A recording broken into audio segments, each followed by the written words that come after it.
Welcome to the Pumex YouTube channel.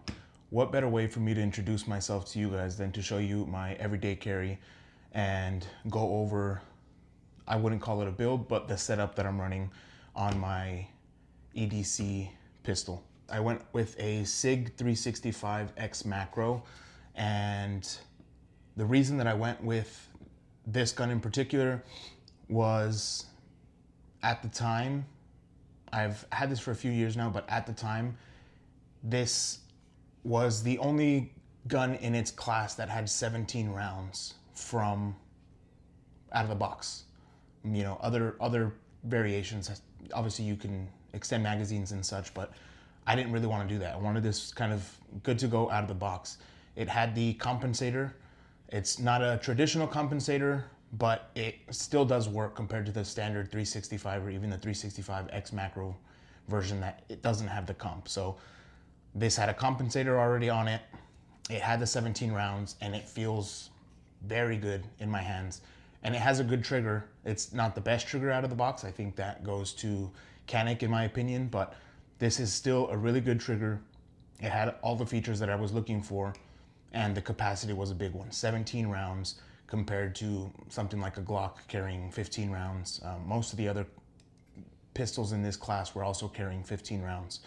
So that's why I decided to go with this one, and I went with the comp over the traditional version because I could have added a comp later, but that would have extended the barrel length. And if I wanted to go with the standard 365 version, I would have had to buy another pistol grip module later on. So this was just the perfect size that I was looking for. It had already the compensator on it, so that wasn't something that I had to go and get afterwards. From there, the next thing that I did was add an extended slide release.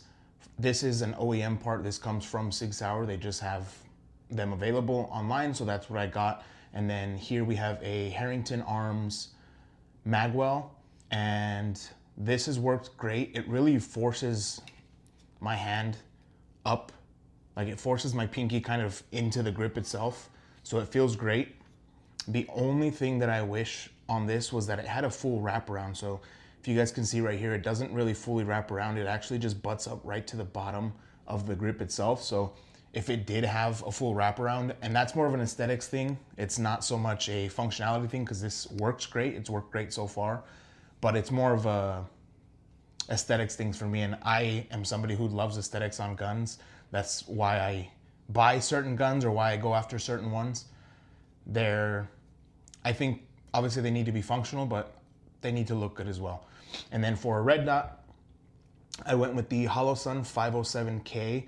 Now I have mixed feelings about this red dot in particular, and that is because the first one that I got out of the box failed with the battery that shipped from Holosun itself. I installed that battery, and within not even 2 weeks, it was like maybe 10 days, the optic had already died. I put a new battery in it, and then that one lasted maybe 5 weeks, and the same issue, dead again. So I sent the optic back to Holosun. They sent me this one, and I got it back, recalibrated it, re-zeroed it, and this one started having issues with the shake awake feature. So I put it over to the always on mode. So now the red dot is always on. There is no shake awake feature anymore. It just seems to have an issue with that. And when it comes to carrying this every single day, I need to know that I can rely on it, and I don't want to ever be in a situation where I have to use it and then the optic is not on. So I haven't had any issues with it now since I've had it in the always on mode.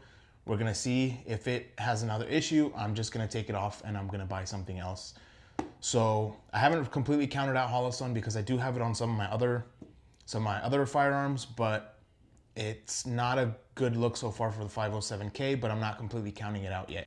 Despite this optic being so small, because it's designed for all of these 1-inch width slides, I still feel it's a really good optic, and it's easy for me to get on target. I don't really struggle with that, but that's kind of the entirety of this setup. I don't want to call it a build again because it's not really that I've changed so many parts on it. It's just the magwell, the optic, and an extended slide release. because I don't want to change as many parts on something that I'm carrying every single day. I think these manufacturers are obviously put a lot of time into these designs, and I think that they function how they're supposed to without as much input from us. Obviously, it can get it to perform better if I started changing parts on it, but I feel like I don't want to take that risk on the reliability side of it. And then I am pair it every day with a We the People holster.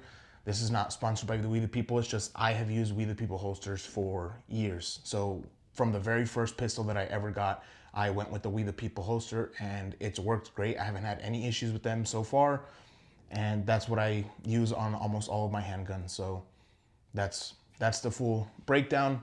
And I believe in another video, maybe I'll take it out to the range. But you know, I've had hundreds of rounds through this, probably 1,000 rounds at least, and it's worked great. It's reliable. I haven't had any issues with it, not even with the magazines that came with it. No failures to feed, no failure to eject, nothing like that at all. This gun has been great, and I don't see why it won't continue to be. We're gonna have a lot of gun content coming out. This is just the tip of the iceberg. I felt like this was the best way to introduce myself to you guys, to show you guys kind of what I like.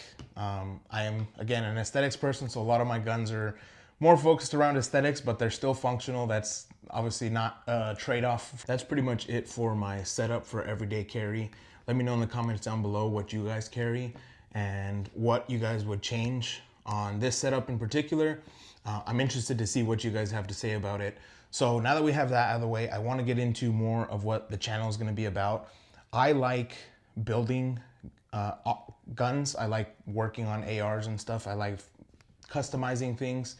I know it doesn't seem that way just because of what I carry every day, but that's just a completely different situation.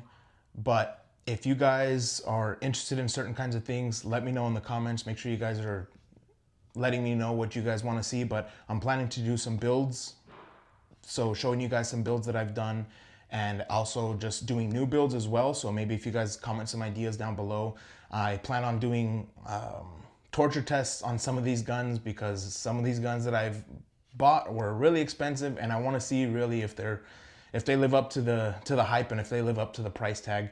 And then I also want to just do some cool, fun experiments, maybe some challenges, some shooting challenges as well. I don't want to put myself into a niche or a corner of only doing builds or only doing these experiments or only doing challenges. I kind of just want to round out and do everything that I find enjoyable. So let me know if that's something you guys are interested in. If you are, make sure you guys subscribe.